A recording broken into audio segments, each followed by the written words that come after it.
Hello and welcome everybody to another live stream of the Kennel NRL podcast. If you can hear us all right, if you can see us all right, give us a thumbs up.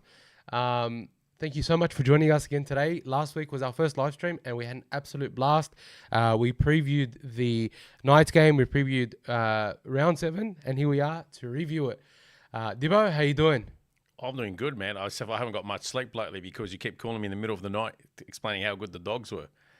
Man, listen, you and your whole family wouldn't leave me alone about how good the Dragons are, and you got people telling me they're going to make the top 4. Oh, look, I don't know about that, to be honest. I think I was just a bit surprised that somebody came out and said top 4. So I was like, mate, they're in a challenge to even make the top 8, let alone the top 4. I honestly, I'll be honest, I back them week in, week out. I was the only guy at work out of about 80-odd people doing the tipping comp that backed the Dragons to win on the weekend. And also in another group with about 30 people.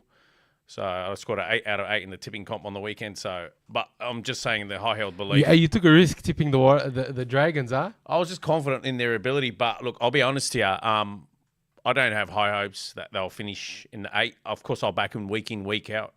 And if they make it, there's not much expectation around them there this year. It's how I felt when I was a kid, and somehow they used to scrape the 8 and make their way into the grand final. So I've got this feeling again this year that basically there's no high hopes there. There is potential, but I still feel that Flan has a few players short, basically in challenging for a top 8 spot in key positions. So I know he's building towards 2025 and 2026. I'll be very, very surprised they make the 8 this year. I'm more thinking they're going to finish about somewhere between 10th and 12th. Even then, that's a challenge there. There's still a lot of good sides in this comp. And if they do make the 8, it's a good point somebody made on the weekend. Basically, you got the sides such as probably Newcastle out of the race, Parramatta out of the race already, maybe the Cowboys, probably the Souths. There's about 4 or 5 teams last year that challenged for a top 8 spot or were in there. They've fallen by the wayside through form, injuries, and it gives opportunities to sides such as St George and Canterbury to challenge for a top 8 spot. And both those sides, I know they're sitting 4-3 and 3-4, are doing a lot better than people thought they would do. They've put themselves in a nice position. I know Canterbury's sitting on 3-4, but their form suggests that they should be sitting somewhere like 5-2. So hang on a second. Enough of your rant about the Dragons. Enough about the Dragons. Yep. No. Look, I agree with you. I think the Dragons are doing well. I was surprised that they did so well. But, Wynn Stadium's a hard place to play, man, for any team. The Dragons always seem to have a leg up there. No, I'm surprised they don't play more games up in Wynn Stadium. It's a good ground. It's nice to get down there for the weekend. Conditions can be quite miserable because, as you know, it's right on the ocean there. The sand literally backs onto the stadium. I think if they keep getting big crowds every week, and you got to understand the game of rugby league. It's a business. You got to look where your revenue is coming from in terms of sponsorships and all that. I think they get more of their revenue from the COGRA, the sponsorships and all that. Don't worry about crowds, but I think more of their sponsors and corporate packages come out of COGRA for some reason. 100%. I'd love for them. Look, it's a good stadium down in Wollongong. I dare say they probably will start getting more games there in about 5 or 10 years. So, a good point. Yeah. So today we're just going to be reviewing the Dogs and the Knights game, talking about the Dragons and the Warriors, talking about that blow up by Jack Hetherington. And we're just going to be having have a bit of a chat, bit of a yarn. And look, just before we go on, if it's the first time you come across our channel or you've been watching us but haven't subscribed, please just go ahead, give us a subscribe, like the video. It really helps our content. We've got, honestly, some of the stuff that we've got planned in the pipeline that are pretty much confirmed are mind blowing. Like we've pulled off some really, really good things. I can't announce them just yet because I've been sworn to secrecy. But we've got some really, really exciting things coming up over the next few weeks that I feel quite privileged to be in a position to have these discussions and bring these people on the podcast. So please, if you haven't, please go ahead and subscribe. Look, if you're on Instagram, we've got our Instagram account as well. Please follow us on Instagram. We're on Facebook, on Twitter, all these different social media sites. We just sort of share all our stuff there. So if you have, if you have some time, just go ahead and give us a follow there. Air MKB's is telling us, hey guys, my son Shaquille is a big fan. How you doing, Shaquille? Thanks for being a fan. Thanks for supporting us. And I hope you enjoyed the game on the weekend. MKB, it's about, what's the time in San Francisco, mate? It's about 11 at night. Please go to bed, mate. He's actually in San Francisco. So just quickly, Brad Cambridge is saying surely the Dragons signed Flanagan to a long-term deal as head coach because he's only been signed for 3 years. I thought 3 years is long enough to start with. Yeah, but I mean, wouldn't you want to lock him down, give him time? I'm sure Flano, with the squad he's building and all that, he'll, and he's going places, he won't just get up and leave. He's not that sort of guy. Yes, but he lives in Caringbah, so it's not too far of a drive. Yeah. So let's get straight into it. I want to talk about that win by the Dogs. Right? Oh yeah. Like, can I say both of us? Yeah. I think you went 13 plus and I went 18 points. I think we're on the money. Well, we're definitely on the money. I knew it was coming. Look, I think a lot of people, probably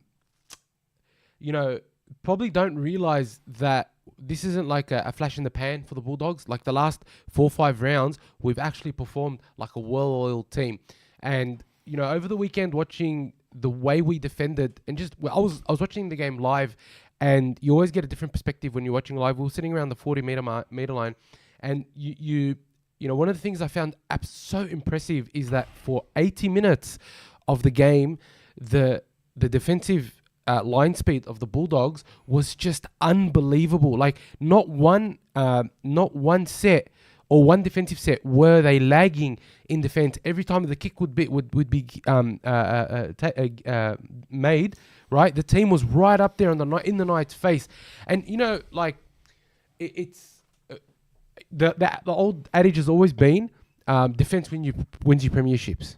Right? I think Viliami Kikau's been leading your defensive line. The line speed, if you watch him, he's leading that line speed there. And, he's doing a whale of a job. I think he's sitting second on the daily M's. Yeah, he's just 1 point below Lomax, which, Lomax is very well deserving of being up there, I think. Yeah, it could go any way.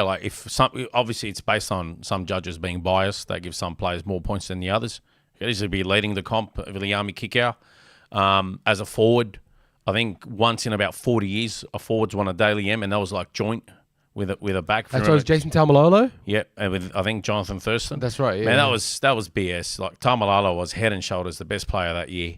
But just show you how hard it is. Sorry, I went off topic there.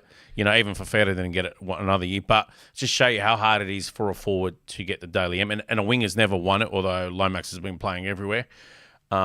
Show you how monumental Viliami Kikau has been in that first 7 rounds. Like he's been sensational. Every game he runs over someone. He did it again against Newcastle again. He just he killed a few players out there as well. Oh man, and like I feel like, look, for me moving forward, I think Kikau is he's Godzilla. Can he play State of Origin or you can't? Or was it just I think Fiji? He was too old when he came over from Fiji. So it's just Fiji. Yeah, it's just Fiji. He'd be mad. He'll be incredible for the Blues. But yeah, he's Godzilla. Like he must. Blues or Queensland? I don't know. Actually, he was at the Cowboys, wasn't he? I don't know. I think soon Queensland's going to tell us that Fiji is part of Queensland. Yeah, that's like they right. said Kempsey was part of Queensland. And Minto. Oh yeah. They somehow end up with Falau and Thaiday. Remember that? Unbelievable. Oh, what thieves! But yeah, look. To be honest, like just and you mentioned Kikau. I want to talk about the forwards, right? Like if you looked at forwards, you looked at Sam Hughes, you look at Max King, you look at Curtis Morin, right? None of those forwards you would say would be a walk-in to any forward pack in the competition. No, they're starting to be. Not a single one of them, right? As it stands, Sam you would Hughes. say would walk in. Sam Hughes has played what, maybe 10, 11 first grade games? Yeah, but wow. Wow, that was good. Again, but I love to see Serraldo give him more game time. Like he was killing it. He only got 40 minutes or 30 minutes. He got 40 plus minutes. About 40, 45. He got 40 plus minutes, but I still I'd think like to see him get 60 or at least, or a whole game even. Look, I think the way Serraldo has brought Hughes on has been fantastic, and I think he was trying to do the same thing. I like how he started him though. Yeah, look, it was good. Look, he's ready to start. He's ready to be the main man next to King. But I think he was trying to ease Patolo into it, but it just hasn't clicked for Patolo. Unfortunate what happened with Patolo, done his knee, I think, first hit up? MCL, yeah, he's out for 8 weeks, which is a shame. 6 to 8, yeah. Because I think Patolo can, he's got the he's an addition. goods. He's got the goods. Yeah, bloody It just oath. needs time. You know, I thought it was Such an impressive win, playing one man short for practically the whole game, and it was a big forward too that he's lost. And the thing is, we played 70 minutes with 15 players because it was only until the last 10 minutes that Taff came on. Yep. And so we played the Very whole game effective 15 minutes. Very effective as well. Didn't waste that 10 minutes at all. Did not waste that 10 minutes. You know, set up a beautiful try. Is he setting himself up for a halfback role now? Look, look, that's a big discussion. Like, I just want to talk about. I want to see him get more game time. Let's talk about the forwards, and then we'll get into the halves. Because, like, I still think that our forwards this year are sort of going on. They're sort of flying under the radar a little bit. Because not with some of the hits they've been dishing. And don't forget, you've still got Preston to come back. We've still got Farmer Sully. We've got Liam Knight. We've got. Oh, you won't need them. Just for injury cover, obviously, but yeah. You know, Jack Todd had a good game in New South Wales Cup. Jack Todd? Yeah, they absolutely towed up. Tell me more about him. So he's a young guy, played in the trials, big bopper, played very good. Tetavano was good. What is he, 6'4", 110 kilos? Something like that. He's just a big boy. Young kid? Yeah, young guy. Or mature 18. age? No, young guy. Only 18? I think he's 18. Wow. New South Wales Cup already? Yeah, he's a big boy. Very big boy. Skipped S3 ball, skipped Jersey Fleague. I'm not sure of the history there. 18, already playing there. I think he's quite young. So cool. Wow. Yeah, he's quite young. That's a find. 18.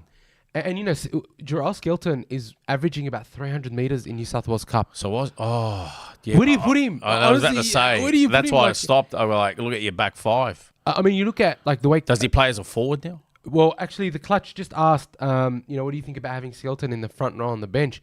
And to be honest, I don't even think that's a bad call because he's very versatile. So he can play in the centers, play on the wing. He can come on as a middle forward, just use him for 20 minutes. Because I think has he played there before? Like, I know Clutch is asking a good question, but it's not that simple just throwing him into first grade, expect him playing the forwards because they're used to defending on the fringes and, you know, they're used to probably running at tied men or around the fringes. So you probably got to give him a few games in New South Wales Cup there. Yeah. You got bigger bodies there, and it tends to take more out of you. But he's doing so well on the wing, like running 300 plus 300 meters. That's insane. Like he's breaking records, and I think. How are the opposition coping? Are they all right?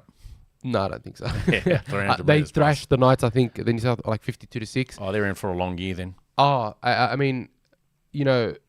Serraldo said something in the press conference, and he said, you know, the turnaround has been monumental because last year we lost to them 66-0 in the first grade, and then New South Wales Cup got towed up as well. And I know I'm going to hate to mention this in case something goes wrong, but I just want to also point out on the injury front and the suspension front, besides a few HIAs, you guys have been great this year, and it's about time something went right for you guys. Yeah, look, I mean, you know, I really don't want to stick on the topic now in case there's some evil eyes watching. So can we move on to the next topic? Look, the other thing I think that's interesting to note is that whoever Serraldo's brought into the team has made a difference. Fitness levels have been gone another level as well. It's incredible how fit they are. I like that they've moved forward and not stagnated. They've just, and if you look at week on week, every single time. Every single game we're improving, whether it be in defense or in attack, right? And, you know, we're not just winning it on grit and determination. We're not just winning it on, you know, we're toughing it out and then we're getting the win by 4 points. Like, against the Knights, you know, I said something on Twitter and I said that... Knights have been very poor this year. The Dogs, this was a game that, as Doggies fans, maybe the rest of the NRL doesn't see it, but as Doggies fans, we're like, we have to win this game. We can win this game, and it's a game we have to win. We will win. We knew we would win. The thing that impresses me is that we won well. It's not that we just won, but we went out there with a purpose and we won well. And our attack, it looked slick. Like, for example... I think fans were split almost down the middle, whether you get the win or not. Most Dogs fans that I saw were like, we'll win. Yeah, I know online, like because it gives you the stats and all that. I think yeah. across it was like about 48-52. It was almost split down the middle. Which is interesting because like... I thought you guys are at home. They've been poor. You guys have been great. Should have got more wins. I thought, man, you guys... That's why I tipped his by 18. I wasn't far off. Yeah. You know? I mean, and if you guys haven't seen it, we actually did a preview episode, and we're going to be doing this every single week. We did a preview last week with the United podcast. Shout out to Lincoln. He just previewing the game. And, you know, his call was that the Knights are going to win 1-6. And I said, at the end, no, I think the Dogs are going to win 13 plus. And he said, you got to be joking. He was blown away by my prediction. And, you know, it wasn't me being cocky. It was me sort of knowing that if the Bulldogs go out there and play and defend like they defended against Melbourne and attacked against Melbourne, I was firmly in the basket that we're gonna win 13 plus. I was 100% certain that we were gonna win 13 plus. But then you're like, well, we don't know how consistent we actually are yet. And that was my fear. Is like, are we consistent? Are we inconsistent? Then when I saw the bench, I was like, oh, God, we're not going to win 13 plus. Because you had both Blake Taff, Kurt Moran, and Bailey Hayward on the bench, right? That is the smallest bench you could possibly have for a team that's already lacking middle forwards.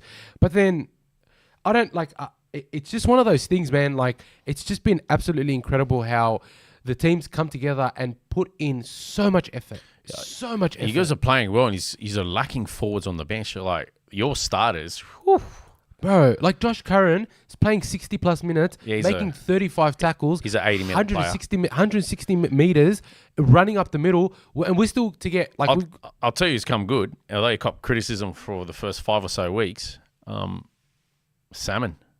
He had it. No, look, I'll say what. He had a good game against Newcastle. His best game of the year to date. His defense was great. He was everywhere in defense. He was everywhere in attack. He was there as well. He blew a try that he should have scored. But just showing it, he's starting to put himself in try-scoring positions, or when there was a few plays where he got himself to help that line break happen, basically, around the right edges. Yeah. He was combining well with Crichton and Keraz on the wing. So whether he's still going to be a starter for you, the jury's still out. But I just thought he had his best game to year.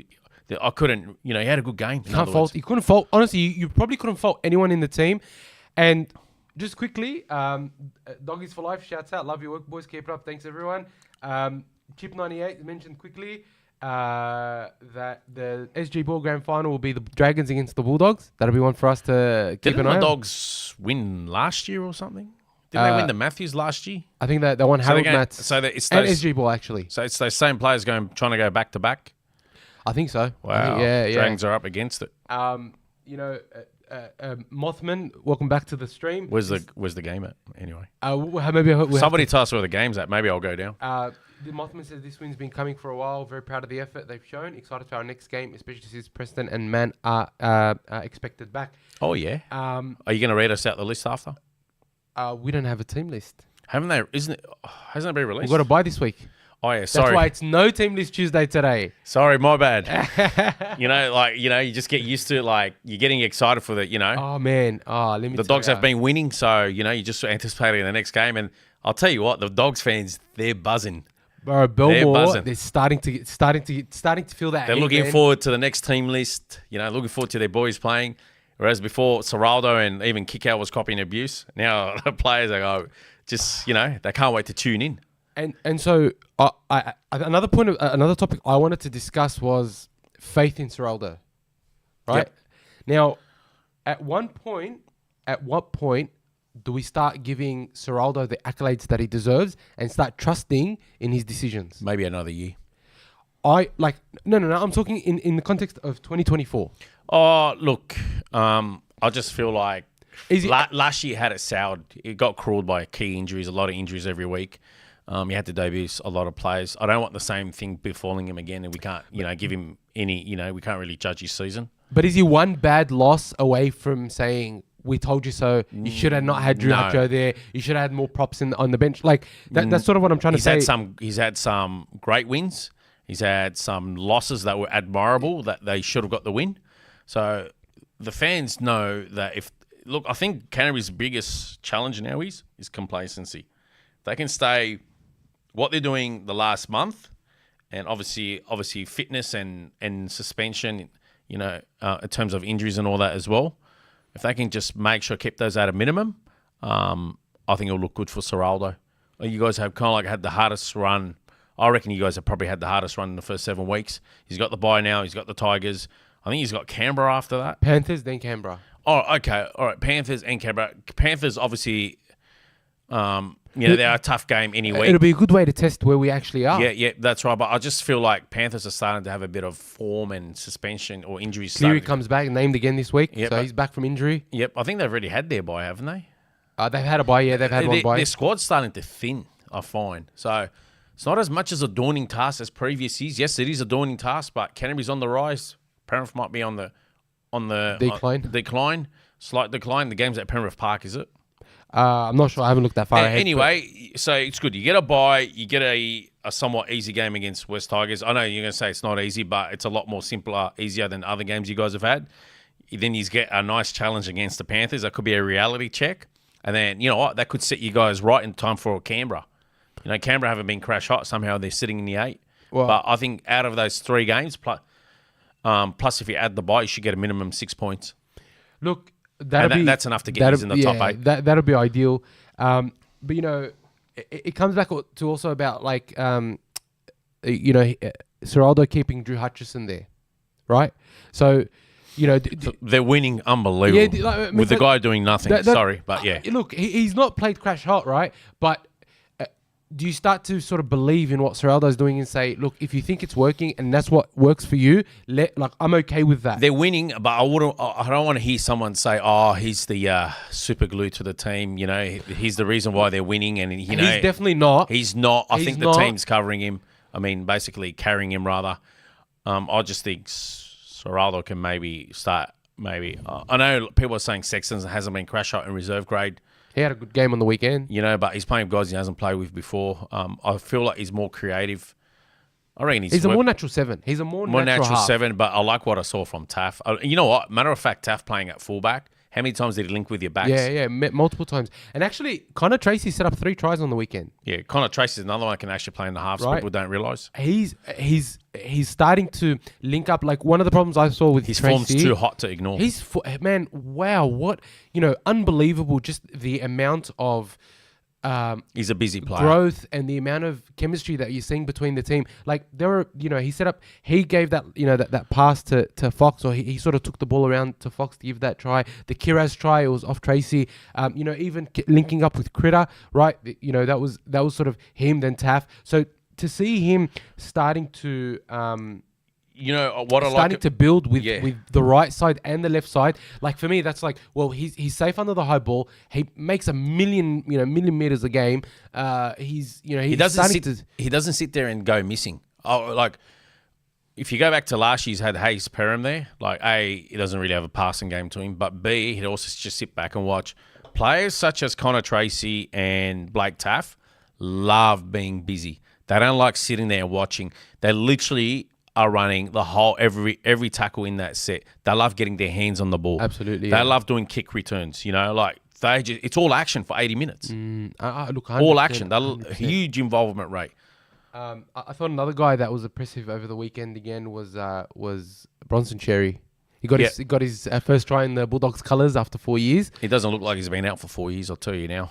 Just the way he's running into the line, the lines. He's just a natural footballer. He's a natural athlete. He's gifted. He's worked hard over the off-season. He's already got all that talent there. And with his hard work for the last 6 months, I mean, it only took him a few games in the trials and reserves to be back in it. He'll only get better as the year comes.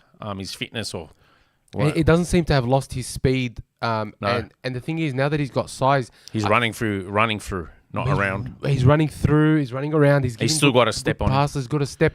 I feel like he's... Good signing. He's a more well-rounded footballer these days, as opposed to being just a young, quick centre back then. So, you know, he's building such a great relationship there with the Fox on that left-hand side and with kicks. And it's like, well... Don't forget your right-hand side as well. Man, our right-hand side. That's what I mean. Like, we've got attack on both edges, and then our defense is just, it's just impenetrable. So there's a couple of things that I've, like, some statistics I was looking at on the weekend. And so in the red zone, the Dogs have the best defense of the whole competition. Yeah, amazing, yeah. And actually, set for set, we made almost 10 meters more per set than the Newcastle Knights. Is that us being better in attack, or are we better in defense? If you look at the forwards that... I just feel like it's your... I think your defense is that good. I know your attack can be a lot better.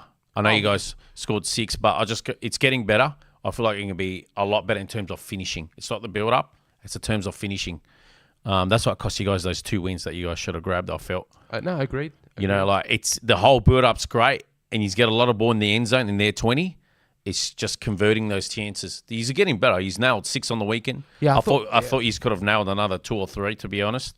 But hey, he scored 6 tries. I'll take that. Yeah, and Burton had perfect boot. People were complaining that Burton lost us that Melbourne game, even though he kept us he was in it. off a few weeks, but then you know what? It was good. It was pleasing to see. Yeah, so we actually averaged.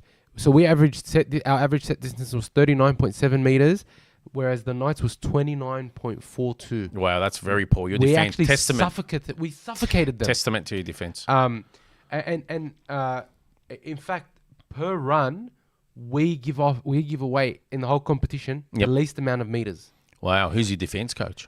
Well, Cameron Serraldo came across because he was known for his defense. Yeah, but last year and this year, massive difference. Oh, it's a gigantic difference. Obviously changed things around. But then again, I still think Kikau's leading that defensive line, hence the change. I think Kikau's leading both defense and attack. I think he is. Oh, yeah, he's been pulverising on that left side. He's just, and everyone's benefiting off him. Another charge down on the weekend as well. Oh, man, once he puts that big run or that big hit, I think your boys all grow 10 feet tall. Sam Hughes, I reckon he's leading your front rowers. He's leading them in aggression, tackling them front on. He's relieving the other forwards off pressure as well. I just feel like, once he gets the leg ahead, the other front rowers grow off the back of that. I felt like the way he started the game aggressively, Max King was able to grow on the back of that. 100%. And it helped the other forwards in motion as well. But Max King last year you felt like, even though he had other props around him, he felt like he was the only real prop. Who was the other second rower last week? So it was Kikau, Salmon, and Curran. See how good Kikau is? You just kind of like forget the other. Yeah. But I mean, Curran was was Curran lock or second row? I think it was But he Curran was lock. He was technically lock. He has a good game, and then you just because Kikau's been that devastating. You just forget the other poor bloke. He ran, Josh Curran ran for 134 meters. That's great. Let him be let him be the hero that doesn't, let him keep going around his work quietly. Max King ran for 130 meters. Remember we were talking about our forwards need to start making triple digits for us to. How much did Hughes get in about 40, 45 minutes? 101 meters. I guarantee you, if he got that other 20 minutes that he should have got, it's 150 plus. Yeah, I agree with you. That's a big return. It's a massive return. Tell me, he didn't get a lot of game time. He got brought on with about 18 to go and then got taken off about 10 minutes later. So I just thought, geez. But whatever he's doing, whatever Serraldo's doing, I like it. Starting to work. It's starting to work. Don't fix it for Ang broke, but at the same time, just keep your opponents guessing, because what might work for you for about 6 to 8 weeks, if they start figuring it out, he's got to kind of tweak it. Not too much. Obviously, he doesn't want to keep the players at sixes, his own players at 6s and 7s. So pretty good what he's doing at the moment. Just keep it simple, I guess. No, look, Zatar has mentioned, shout out to Zatar, thanks for joining the stream. He's saying that the Knights didn't show up, and I agree. But we didn't allow them to, even if they did. Yeah, exactly. He's right there, but you got to give Canterbury credit for that. They shut him out. I mean, Bradman Best couldn't even get into his stride till probably the last 10 minutes, and that was just an easy try, really. But he couldn't breathe. Crichton was all over him. Bro, that's what you get. That's why you have someone like Crichton. Yeah, and then I think some of those forwards need to leave that club. Like Saifidi twins have rotted the last year and a half. Yeah, well, they have on paper they have a really, really good forward pack. And then Leo Thompson, he has a good game week in, week out, and then he got limited game time yesterday. I think that coach is. Yeah, look, I think the worst thing for Newcastle was they went on a 12-match win streak last year. Sorry. Yeah. And then somehow the coach got the credit when it was just the players. It was just Ponga and the Hastings, players. and their forwards were killing it, man. I think the Saifidis need to go to somewhere else. There's a blue and white club and a red and white club that are interested in the services. So, boys, if you are watching, they do need forwards, and they got the money for it. Mothman has said, saying it now, Bulldogs will beat the Panthers if we manage a completion rate of 80% or higher. You know what? The Panthers were not crash shot against the Tigers, and things went the Tigers' way. We could have probably well been in for an upset, especially that Jacob Olam ankle tap. Oh, that was ridiculous. It should have been 12 men or a try, but Tigers struggled for a large, patch of that game. I mean, not Tigers, sorry, Panthers. Yeah. He's not far off. Let's, I know that Panthers get Cleary back. Doesn't mean they're going to, click straight away or crash hot. I want to, Dogs get that rest. Good. Soothe those injuries. and hopefully demolish the Tigers, and then we're in for a good game. Before we jump to the Panthers, I do think the Tigers will be a tough match. I do genuinely I'm not believe. saying they'll be an easy match. I'm just saying, all I'm just saying is you played, let me go for the list you guys played. You've played the Storm, the Roosters, Newcastle, who made the top 8 last year, Parramatta, who made the grand final the year before. Who else have you guys played and demolished? Titans. Titans. Okay, Titans. They would have made the 8 if they didn't probably change coaches. South, who were leading the comp to about round 13 and then fell 9th, but have traditionally been in the finals. You guys have had a really tough run, you know. Look, we've been. Oh yeah, Jamie Teasdale's just mentioned Like the Burden 40-20. Yeah, like none of those Tigers aren't as good as any of those teams. Like honestly, like. But on their day, like they but all up the those Sharks earlier this year. Oh yeah. Although I forgot to mention, you also played the Sharks as well. Yeah, we did. Right, but if you go off all those teams, like, come on. I'm with you. Look, I know what you're saying, but I'm just saying He's pretty much played you pretty much played last year's top 6. Top 6. I think he's played all the top 4 already. So, other than the Panthers. Look, you can't get complacent. I said that Broncos. before. It won't be an easy game. I don't think Tigers have given anyone an easy game this year, but it is a lot easier, and it's a good opportunity to get those 2 points and make a statement. Look, if we beat the Tigers and we don't get any injuries, we go. I'll be frustrated. If you guys lose, I will be absolutely frustrated. So will I. So will I. Yeah. But if we win this game and we go into the Panthers game with a healthy team, with our confidence still peaking, anything can happen. Anything can happen. He's got to make sure he's winning against the Tigers convincingly as well. And that's going to... Where's the game? You still haven't found out where the games are. I'll check now. Penrith Park, maybe? Now, I wanted to talk about that blow-up by Hetherington in the... I hate how it makes... I hate how the cameras just... I hate how it made that TV, but I'm sure that's happened plenty of times between players. Probably not on the proportion of, say, for example, Kevin Tamate from... New Zealand, and who was the Australian forward? I can't remember who he was. I think it was Dowling. Anyway, Tamate killed him outside on the fence. And there was another incident with Adam Blair, if you remember, and Glenn... the Battle of Brookie. And Glenn Stewart, they were walking off. Yeah, that was amazing. I think this one's just blown out of proportion, I think Jack Hetherington... He's just being a bit of an idiot, to be honest. I think it was unnecessary. I think he's already apologised, which is good. But yeah, unnecessary, a bit weird as well. Reid Marnie, what a little pest, eh? Look, the guy's about 3'4". Honestly, you see a guy there, and then there's one guy down here. Yeah, it just looked like... You know what? Like, what happened to whatever happens on the field stays on the field. It just started dancing. It's a niggle. Do you know what I mean? He's just having a bit of a obviously the confidence is there, the niggle's there, the aggression's there, and it just shows that even at the 76th minute, the team's not giving up. They're still niggling. They're still aggressive, and I like that. But for Jack Hetherington. Bro, just cool it. Should have just went in his sheds and that's about it. See you later. The thing is... Some idiot in the media somehow blamed Reid Marnie for getting him out of the dressing rooms. Oh, no, bro. You know which idiot I'm talking about. Bro, speaking of media idiots, that Ray Hadley, that guy needs to leave rugby league alone. The guy just needs to shut his mouth and... Who? Ray Hadley. Is he still around?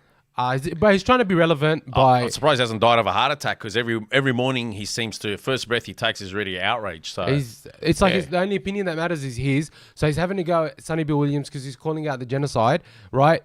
Mind you, this is the bloke that beats his wife and tried to get the police commissioner to let his son go for being a crackhead. Come on. Maybe Hadley's pissed off that his mates are getting pulled up for causing genocide. Anyway, back to footy. Yeah. So just sorry, you mentioned media, and I was just like, Ray Hadley's he's just a piece of shit. Anyway, he is. Zatar asked a very, very funny question. Brother asked a very good question.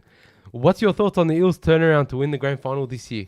Hey, listen, this isn't comedy hour, mate. So please give us good questions. Eels are on the way down. Hopefully, Lomax does a U-turn on his signing with them. Mate, look, I still don't I don't understand why Lomax would have left the Eels, but look, I think Lomax will be going to the Eels with a different coach.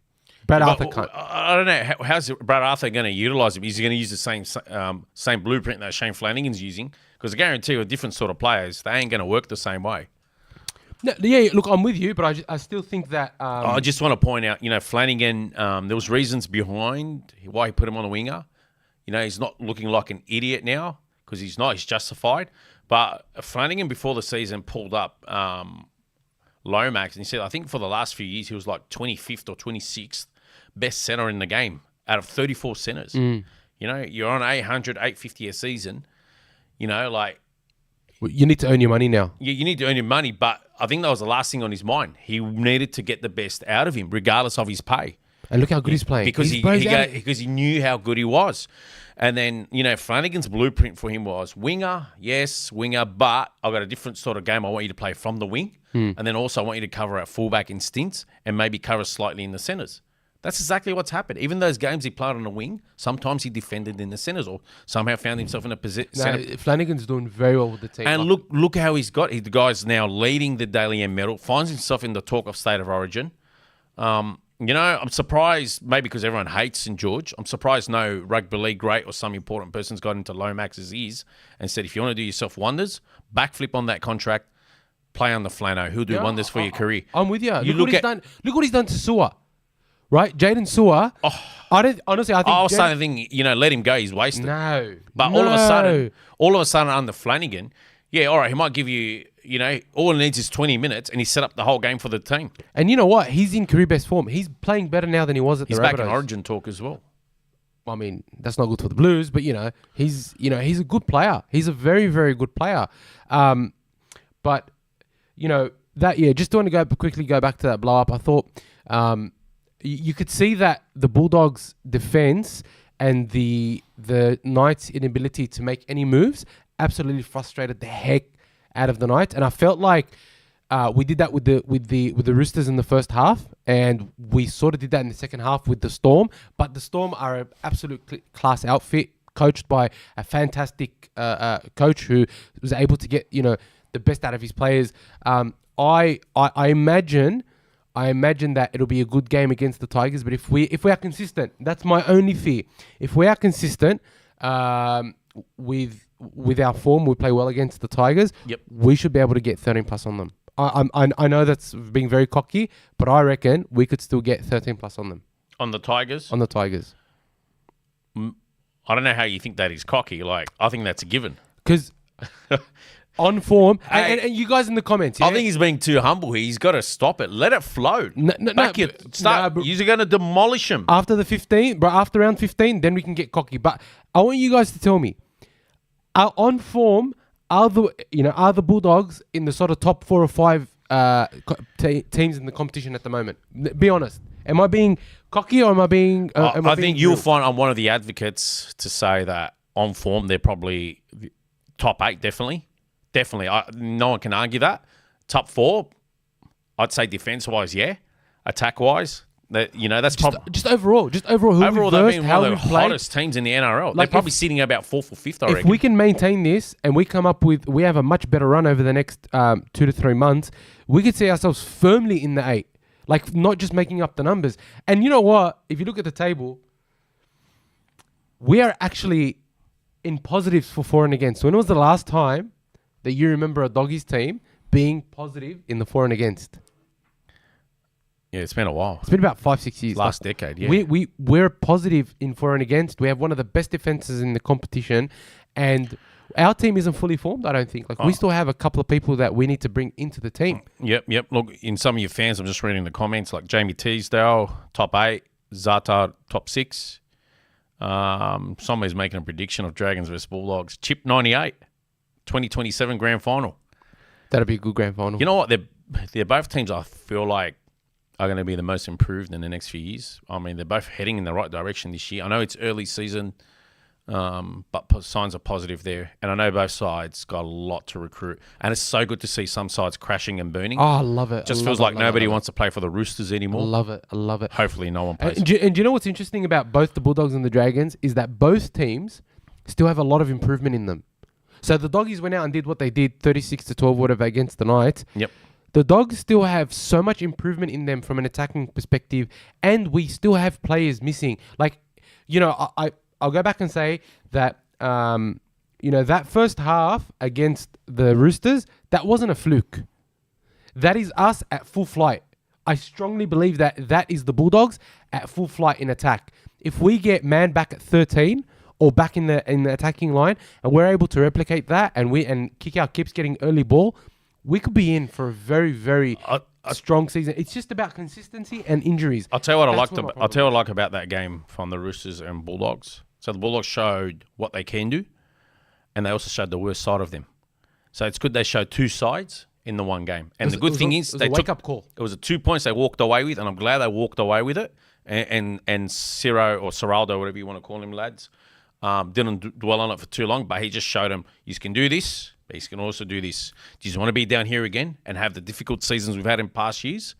And to their credit, they came back the following week. They had a tough game against Melbourne away. Yes, they started the first half very slow, but it just showed they were sticking in there. And, all hell broke loose in that second half. And I'm just... We play 80 minutes now. I thought they were going to take that. That second half was terrific against Melbourne.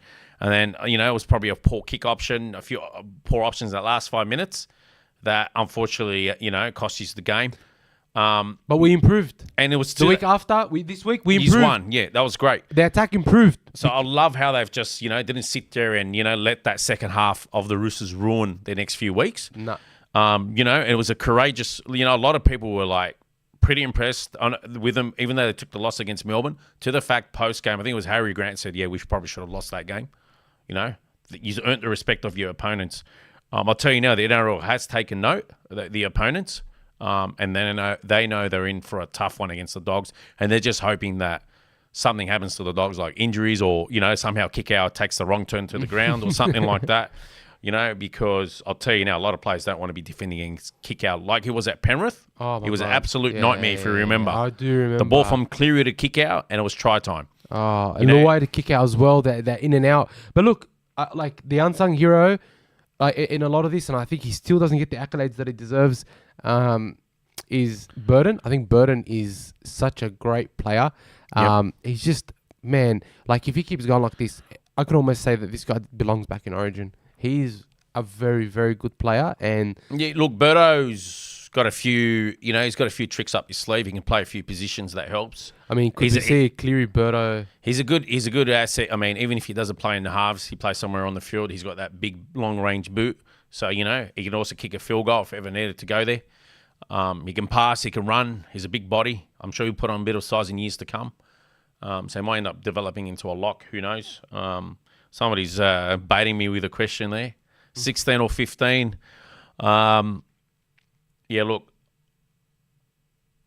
probably have to say they're 15, unless I don't know. I mean, Illawarra fans probably, I don't know, they'll probably feel insignificant if you told them we won 16. Anyway, it's done. They've won 15 and they've won one as a joint venture. So, I guess we've been going on for a little bit now. Just quickly want you to sort of talk maybe 5 minutes about the Dragons win against the Warriors, what you liked, what you didn't like, then we're just gonna sort of. I didn't like how the Warriors were putting on them in the first 20. Yes, the Warriors threw everything at them, but they let the Warriors do that. To their credit, they did defend strong on the line. Albeit that one soft try, I don't know what happened there. It's like Johnson literally walked over. It was a bit strange. Yeah, I thought it was in for a long night. I thought they were in for a long night. No, I mean, they were hanging in there, and I thought, wow, Dragons are fortunate to be down 6-0 after 20 minutes. That I didn't like. That I didn't like that the Warriors were putting on them for 20 minutes, and they can't let other NRL sides do that to them because they will punish them. They will absolutely punish them. What I did like was their resolve to hang in there, and then. After they got level, there was, for last sways of the game, the Warriors were still down there. I think the Warriors had 100 tackles in their 20. Really? 100? Tackles? That can't be right. I think so. They had so many there. Anyway, there was some great tackles. Sewer and Flanagan are defending well together. Sully, they pulled off some great tackles there. The fact they were pulling off those desperate tackles, I was really impressed with. And I love how the players have started to offload the ball more or look for support inside their own 20 coming out.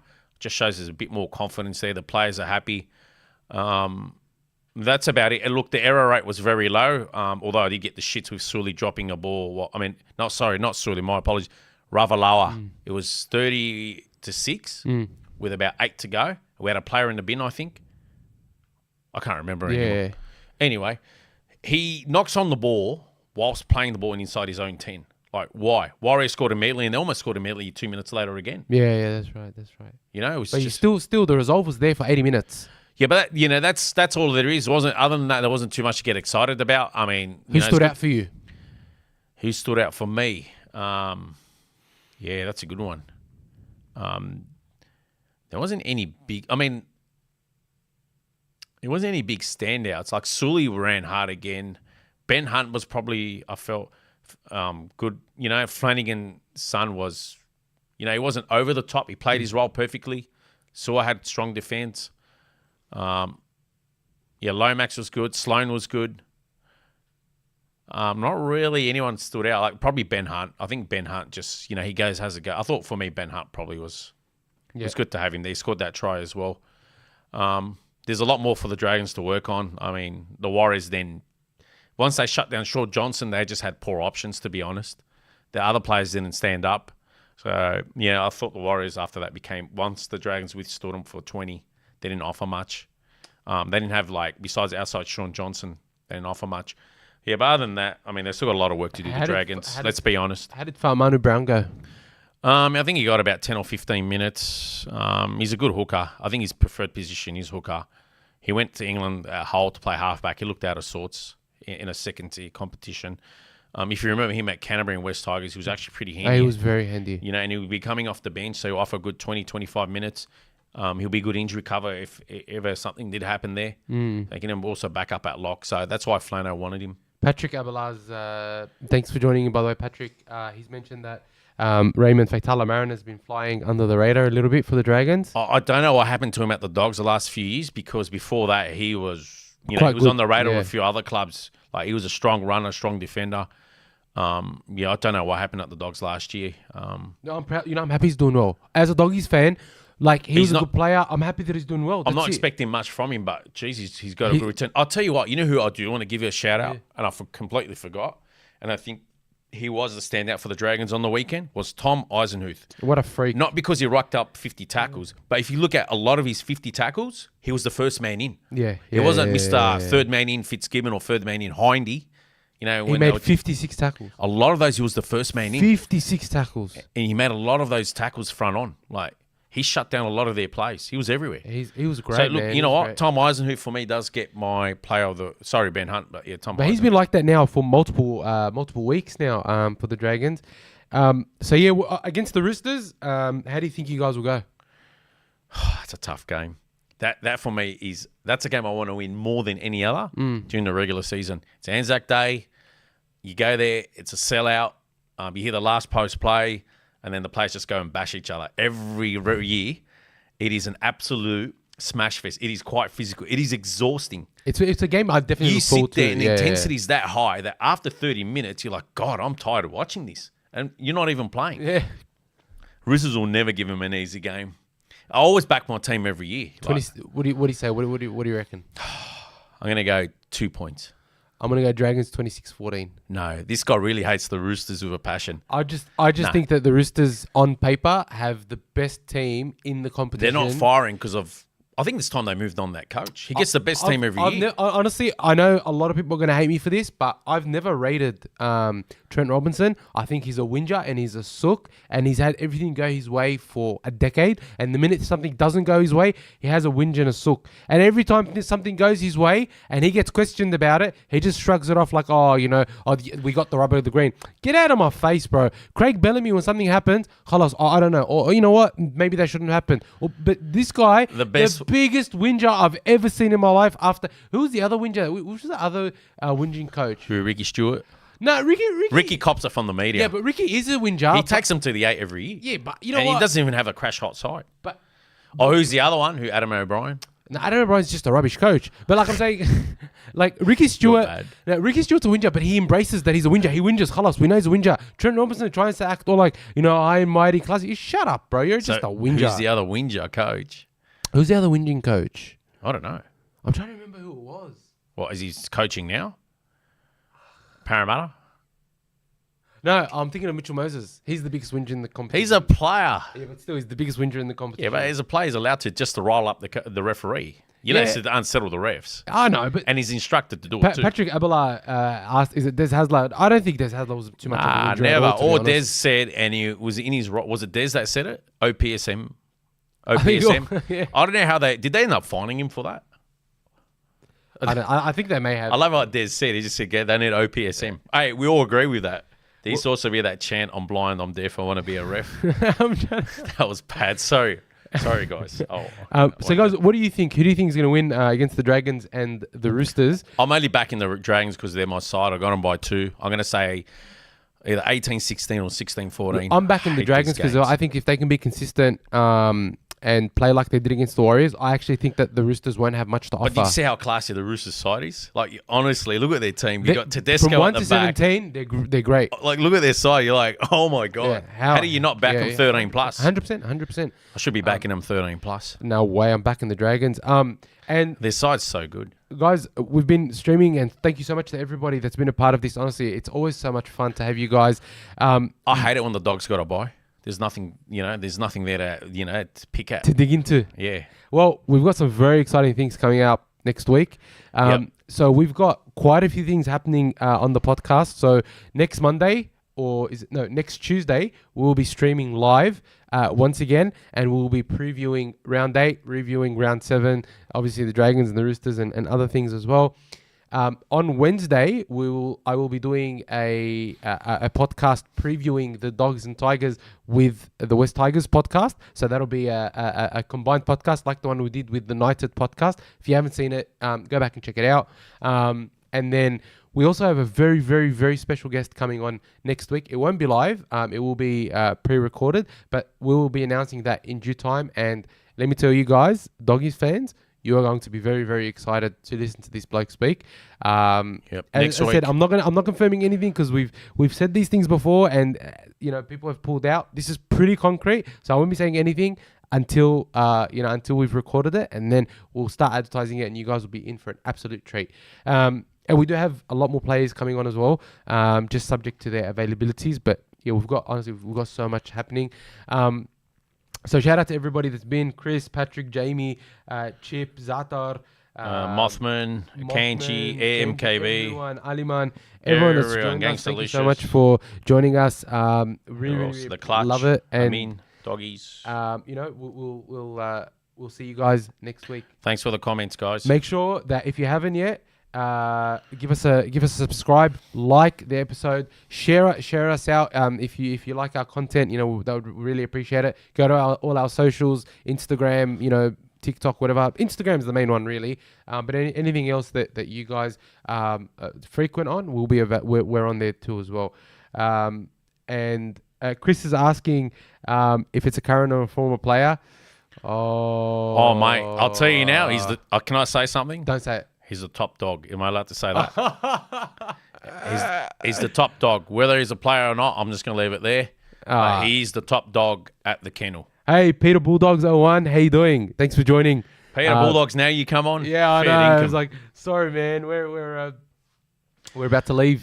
Chip, we'll have this discussion in a few years. I think you're getting ahead of yourself. I'd love to see a 17th, but probably ahead of ourselves. Hey, thanks for sticking around, guys. Really, really hope you enjoy your weekend and the rest of the week. Actually, Sunday freaking Tuesday. Didn't realize. Thank you so much. Albo's a Souths fan, mate. Who was asking that? Mothman says Willie Mason confirmed. Oh, I'd love to have Willie. I would love That'll to get be Big fun. Willie. If you're watching this, bro, we would love to have you on the podcast. But yeah, unfortunately, it's not Willie Mason. But enough before, because me, I've got a big mouth. Top I can't dog. keep any secrets. Remember what I said. We will see you guys next week. Take care. Peace. Have a good one.